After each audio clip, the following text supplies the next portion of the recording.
Good evening, students. Today we are going to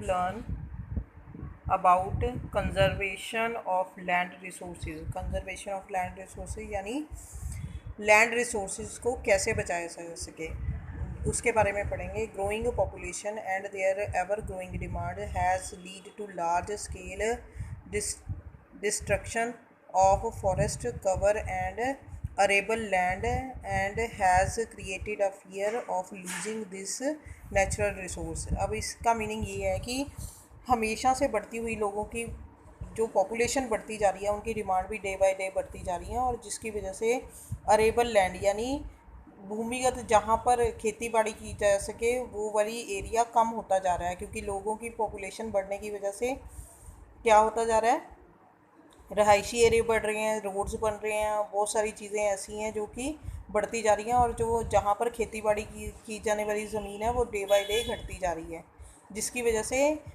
जो ये problem आ रही है उसको नेचुरल रिसोर्स को कैसे बचाया जाए उसके बारे में हम पढ़ने जा रहे हैं. देयरफॉर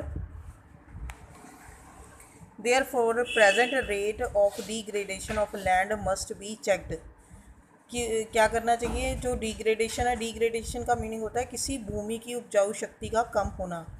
इसके लिए afforestation and land reclamation, regulated use of chemicals, pesticide and fertilisers and checks on over grazing are some of the common methods use to conserve land resource. किस तरह से किया जा सकता है, लैंड रिसोर्सेज को बचाया जा सकता है कि हमें एफ्रोस्टेशन यानी पेड़ जंगलों को बढ़ावा देना चाहिए, जंगल पेड़ पौधे लगाने चाहिए, जंगल का एरिया बढ़ाना चाहिए. Reclamation, regulated of use of chemical and pesticide and fertilisers, fertiliser का जो उपयोग है, पेस्टिसाइड्स का जो उपयोग है वो कम करना चाहिए. ओवर ग्रेजिंग को घटाना चाहिए. जैसे किसी एरिया में हम पशुओं को चरने के लिए, घास चरने के लिए छोड़ देते हैं तो उनको एक निश्चित एरिया दिया जाना चाहिए ताकि इन वजह से जो मिट्टी के पोषक तत्व हैं वो कम ख़त्म हो, यानी डिग्रेडेशन, लैंड की डिग्रेडेशन कम हो. आगे है लैंडस्लाइड्स. लैंडस्लाइड्स का मीनिंग है भूमि का.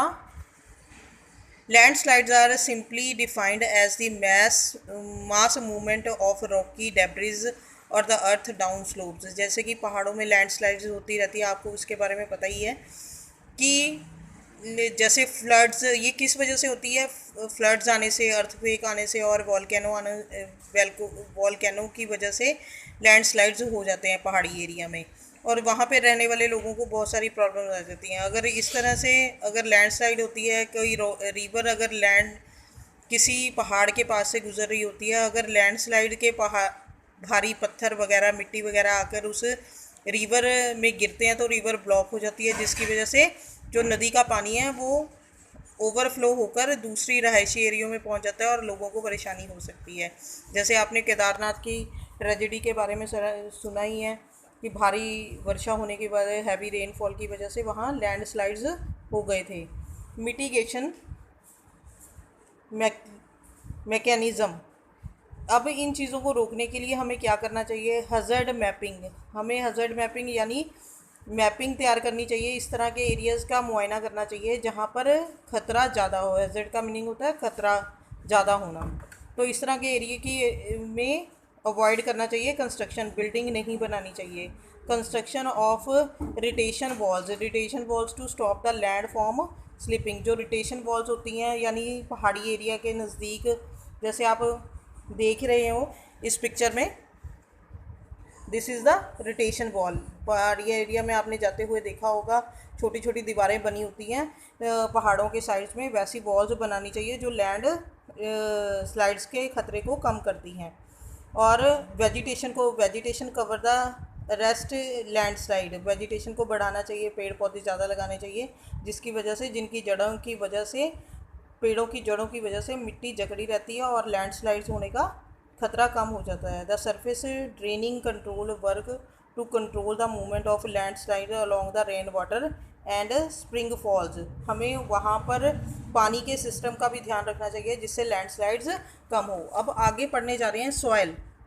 मिट्टी कैसे बनती है, मिट्टी क्या होती है. The thin layer of granny substance covering the surface of the earth is called soil. जो मोटे मोटे कणों वाली सतह होती है उसे मिट्टी कहा जाता है, ऊपरी सतह को मिट्टी कहा जाता है। It is closely linked to land, ये लैंड से बहुत ज़्यादा करीबी तौर पे जुड़ी होती है। Land forms determine the type of soil, जो लैंड फॉर्म्स होती हैं वो किस तरह से डिटरमिन होती हैं, सॉइल की डिटर्मिनेशन कैसे करती हैं कि मिट्टी किस प्रकार की होती है, उसके बारे में हम पढ़ने जा रहे हैं।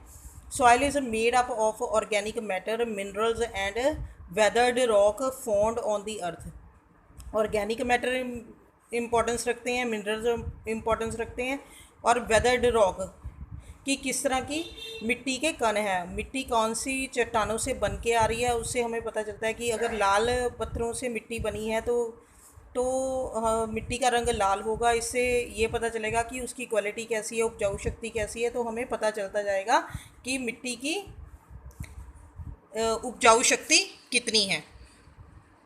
This happens through the process of weathering. Weathering process का मीनिंग होता है कि जब